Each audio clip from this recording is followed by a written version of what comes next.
आज हम देखेंगे कि VLOOKUP को कैसे इस्तेमाल कर सकते हैं, कि इसका जितना भी एडवांस लेवल का होगा हम उसको देखेंगे। साथ ही साथ हम ये देखेंगे कि इंडेक्स मैच को कैसे इस्तेमाल किया जाता है। एडवांस लेवल तक जाएंगे तो पहले हम इस्तेमाल करते हैं कि VLOOKUP को अगर इस्तेमाल करना है तो हमें कैसे VLOOKUP इस्तेमाल कर सकते हैं। तो यहाँ पर जो हम इस्तेमाल कर रहे हैं वो हम पहले बेसिक से स्टार्ट करेंगे, फिर एडवांस से लेके जाएंगे। तो जब हम VLOOKUP इस्तेमाल करते हैं तो VLOOKUP आपका डे टू डे वर्क में बहुत हेल्प करता है, कि जहाँ भी आपके पास बहुत बड़ा डेटा है, अब आपको उस डेटा से आपको कुछ इन्फॉर्मेशन निकालनी है, कोई भी डेटा निकालना है, तो आपको निकालने के लिए अगर फॉर एग्जांपल यहाँ पे आईडी दी गई है और आईडी यहाँ पे 5 है, अब मुझे बाकी की इन्फॉर्मेशन लानी है। तो इन्फॉर्मेशन लाने के लिए मुझे करना क्या पड़ेगा, पहले मुझे यहाँ पे फाइंड करना पड़ेगा।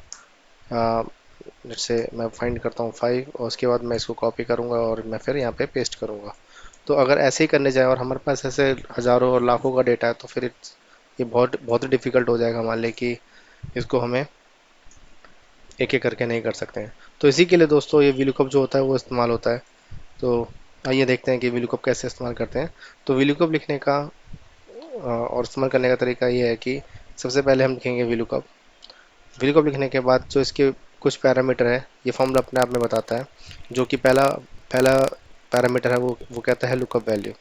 लुकअप वैल्यू में क्या होता है कि आप कौन सी वैल्यू इसको जिसको आपको सर्च करना है। तो जैसे कि हम बोल रहे हैं कि हमारा ये जो आईडी है हमें ये सर्च करना है, तो हमें पूरा रेंज नहीं देना है, हमें इसी सेल का वैल्यू देना है।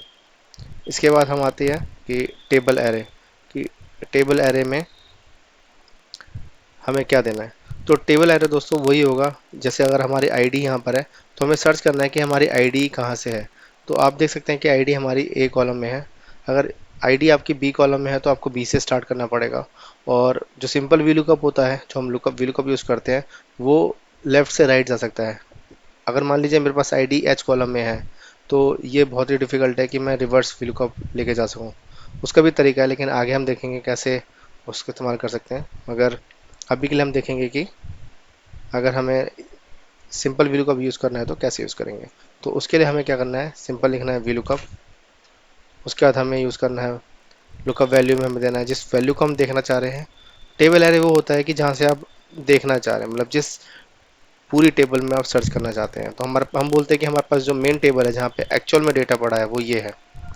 इसके बाद दोस्तों हमें क्या करना पड़ेगा, हमें इसको फ्रीज करना पड़ेगा। फ्रीज क्या होता है हम उसको डिटेल में पढ़ेंगे, मगर अभी के लिए फ़िलहाल मान लीजिए हमें F4 प्रेस करना है। तो अगर एक बार F4 प्रेस करेंगे तो आप देख रहे हैं कि आ, हर तरफ डॉलर डॉलर आ जा रहा है। ए कॉलम, ए सेल के पहले भी, ए के पहले भी, 1 के पहले भी, जी के पहले भी, 17 के पहले भी। ठीक है। तो अगर दूसरी बार आप करेंगे तो ये सिर्फ कॉलम में, ये सिर्फ रो में फ्रीज हो गया। दूसरी बार F4 प्रेस करेंगे, अब ये कॉलम में फ्रीज हो गया है, मतलब आपकी कॉलम इधर उधर मूव नहीं होगी, अगर रो मूव होगी। तो पहले देख लेते हैं कि अगर हम इसका इस्तेमाल करते हैं जैसे कि A1 से G17, तो उसका क्या इस्तेमाल है, कैसे हम इस्तेमाल कर सकते हैं। ठीक है। तो इसके बाद हमें पूछता है कि कॉलम इंडेक्स नंबर। तो कॉलम इंडेक्स नंबर क्या होता है कि कौन से कॉलम की वैल्यू हमें चाहिए। हम बोलते हैं कि हमें, अगर हमारा आईडी पहला कॉलम है यहाँ पे इस टेबल इंडेक्स में, टेबल एरे में, तो दूसरा कॉलम क्या है हमारा, दूसरा है एम्प्लॉय। तो हम चाह रहे हैं कि हमें एम्प्लॉय का डेटा मिल जाए, तो हम जैसे ही हम लिखेंगे 2 तो हमें एम्प्लॉय का डेटा मिल जाएगा। ये होता है कि इसके बाद जो लास्ट पैरामीटर है वो रेंज लुकअप, यानी कि अप्रॉक्सीमेटली मैच या exact match. Most of the time हम जीरो के साथ जाएंगे, यानी कि फॉल्स, यानी कि एग्जैक्ट मैच। तो आप जीरो भी लिख सकते हैं और फॉल्स भी लिख सकते हैं। और उसके बाद आपको कमिट करना है। देन आपको क्या करना है, आपको यहाँ पे ड्रैग करना है और इसके बाद देखिए आपको VLOOKUP लग गया। लेकिन आप देख रहे होंगे कि 2 की जो वैल्यू है वो यहाँ पर है लेकिन यहाँ पर नहीं आ रही है। आप यहाँ देख सकते हैं कि 2 की वैल्यू यहाँ पर अवेलेबल है, मगर जब यहाँ यहाँ पर देख रहे हैं तो 2 की वैल्यू नहीं आ रही। वो इसीलिए क्योंकि मैंने आपको बताया था कि फ्रीज करने का। तो अगर आप देखते जाएंगे, आप सिर्फ अपनी नज़र यहाँ पे रखिए इस पर्टिकुलर एरिया पे, तो आप देखेंगे कि जैसे जैसे हम नीचे जा रहे हैं इसकी रेंज नीचे अपने आप ही बढ़ती जा रही है। तो आप देखो पहले क्या था, पहले हमारा ये वाला एरिया सिलेक्टेड था, फिर नीचे गए, फिर A2 हो गया। तो ये रिलेटिवली चलता है, इसको कहते हैं रिलेटिव मूवमेंट। तो ये रिलेटिव मूवमेंट हो रहा है, तो इस रिलेटिव मूवमेंट को हमें कह रहे हैं कि हमें फ्रीज करना है। इसी को फ्रीजिंग कहते हैं दोस्तों। तो इसको हमें क्या करना है, फ्रीज फ्रीज करने के लिए हम प्रेस करेंगे F4। नहीं तो आप मैनुअली भी डॉलर लगा सकते हैं। और ये याद रखिए, जब भी VLOOKUP लगाएंगे डॉलर आपको दोनों साइड लगाना है, रो में भी कॉलम में भी। जैसे ही आप करेंगे तो आपका ये फॉर्मूला काम करना स्टार्ट कर देगा। तो ये है बिल्कुल बेसिक VLOOKUP। अब आते हैं हम, अगर हमें जानना है कि अब हमें लेट से हमारे पास इस तरह से ना इन्फॉर्मेशन आके लेट से हम बोल रहे हैं कि हमें कहीं पे इन चाहिए, कहीं पे हमें शिफ्ट चाहिए। तो इस केस में क्या होगा, इस केस में अगर हमारे पास मान लीजिए 10 20 40 कॉलम है, तो हम एक एक करके अगर हम करेंगे, तो मान लीजिए अगर हमें देखना है, तो क्योंकि अच्छा यहाँ पर भी हमें फ्रीज करना पड़ेगा, देखिए हमें सेल में भी फ्रीज करना है। लेकिन याद रखिए हमें यहाँ पे रो में फ्रीज नहीं करना है। रो में फ्रीज इसलिए नहीं करना है क्योंकि हम चाहते हैं कि हमारी रो बढ़ती रहे। यहाँ देखेंगे K6 है ना, यहाँ पे K5, यहाँ पे K6, यहाँ पर देखेंगे K7, यहाँ पे देखेंगे K8, यहाँ देखेंगे K9। तो ऐसे रो हमारी बढ़ती जा रही है। ठीक है। तो जैसे ही हमने इसको राइट में मूव करा, अब देखिए हमारी लुकअप वैल्यू क्या हुई, हमारी लुकअप वैल्यू हो गई एम्प्लॉय नेम, जो कि हम नहीं चाहते कि हमारी एम्प्लॉय नेम हमारी लुकअप वैल्यू रहे। हम चाहते हैं हमारी लुकअप वैल्यू हमेशा आईडी रहे। तो उसके लिए हम क्या करेंगे, हम यहाँ पे फ्रीज करेंगे के को। रो को फ्रीज नहीं करेंगे क्योंकि हमें रो की मूवमेंट चाहिए, कॉलम की मूवमेंट नहीं चाहिए। तो अब आप इसकी कॉपी पेस्ट मार सकते हैं। देन इसके बाद हम बोलते हैं हमें कौन से कॉलम का नंबर चाहिए, तो इन देखते हैं हम इन हमारे कौन से कॉलम में आता है। तो 1 2 3 4 5, पाँचवें नंबर के इंडेक्स में हमारा इन आ रहा है, तो हम 5 लिखेंगे।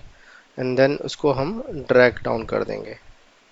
इसके बाद थोड़ी सी इसकी फॉर्मेटिंग कर देते हैं।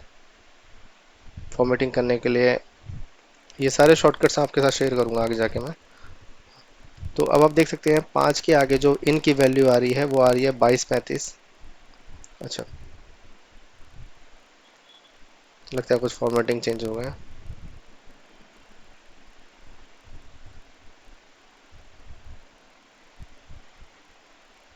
सॉरी, जो आ रही है 14 32 आ रही है, और यहाँ पर भी हमारी 14 32 है। तो आप देख सकते हैं कि वैल्यू अब मैच कर रही है। लेकिन इसी तरह से अगर हम आगे चलते हैं तो ये बहुत ही डिफिकल्ट हो जाएगा हमारे लिए, कि अगर हम एक एक कॉलम की वैल्यू को हम कॉलम इंडेक्स वैल्यू चेंज करते रहे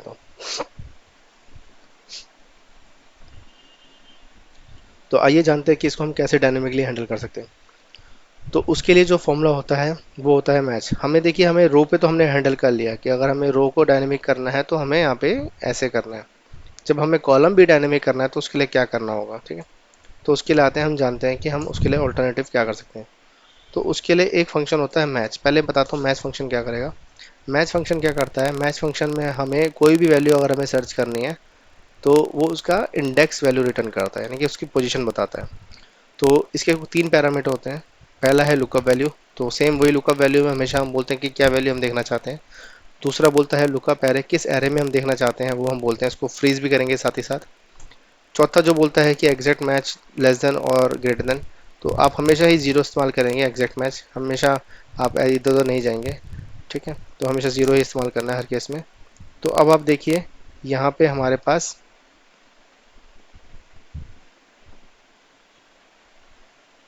ये एन ए आ गया है ना। तो हम ये देख सकते हैं कि इनकी वैल्यू सही नहीं आ रही है। रीज़न इसका ये है कि यहाँ पे हमारे पास एक्स्ट्रा स्पेस है हेडर में। तो हम ये एक्स्ट्रा स्पेस जैसे ही हम हटा देंगे, ये वैल्यू अपने आप फाइंड कर लेगा। तो ये भी हमारे को बहुत ज़रूरी है जानना कि हेडर में किसी भी तरह का एक्स्ट्रा स्पेस नहीं होना चाहिए, ठीक है। तो अब देखिए इसने सबकी पोजीशन दे दी। अब हमें ये चिंता करने की ज़रूरत नहीं है कि हमारे पास कॉलम इंडेक्स क्या होगा। तो इसके लिए हम क्या कर सकते हैं, एक तरीका तो ये कहता है कि हम इसका सेल रेफरेंस दे दें। लेकिन ये सही आइडिया नहीं है कि हम एक सेल रेफरेंस दें, क्योंकि हमारे पास जब भी हम डेटा बनाते हैं तो हम इस तरह से सेल रेफरेंस नहीं देते। तो इसके लिए हम क्या करेंगे, हम मैच इस्तेमाल करेंगे। मैच में पहला क्या होगा, पहला हमारा होगा लुकअप वैल्यू, और लुकअप वैल्यू को हम फ्रीज कर लेंगे क्या, रो, क्योंकि हम चाहते हैं कि हमारी रो फ्रीज रहे लेकिन कॉलम मूव करता रहे, ठीक है जी। लुकअप एरे में जाते हैं, अगेन हम बोलते हैं हमारा पूरा जो एरिया है ये हमारा लुकअप एरे है। इसके बाद इंडेक्स जो मैच टाइप होगा वो एग्जैक्ट मैच होगा। तो ये हमारा पूरा जो है कॉलम इंडेक्स का फॉर्मूला हो गया। अब जैसे ही आप इसे राइट में ड्रैग करेंगे और नीचे भी ड्रैग करेंगे, कंट्रोल आर, ऐसे अगर आपको राइट में ड्रैग करना है तो कंट्रोल आर, नीचे ड्रैग करना है तो कंट्रोल डी। ये शॉर्टकट की है एक्सेल की। ठीक है, इसके बाद हम आते हैं सबसे आखिर में। यहाँ पे हम थोड़ी डेट की फॉर्मेटिंग कर लेते हैं, सॉरी डेट टाइम की। देन आप चाहो तो अगर इसी को फॉर्मेट अगर कॉपी करना है तो राइट क्लिक करिए या ई ऑल्ट ई एस करेंगे और उसके बाद टी प्रेस करेंगे, फॉर्मेट में आ जाएगा। देन ऐसे, तो इस तरह से आप देखिए हमने कितना जल्दी हमने VLOOKUP एडवांस वाला जो है बिल्कुल डायनेमिक वाला हमने कर दिया है। तो अगला जो होगा हमारा इंडेक्स मैच होगा। इंडेक्स मैच हम सेकंड पार्ट में स्टार्ट करेंगे।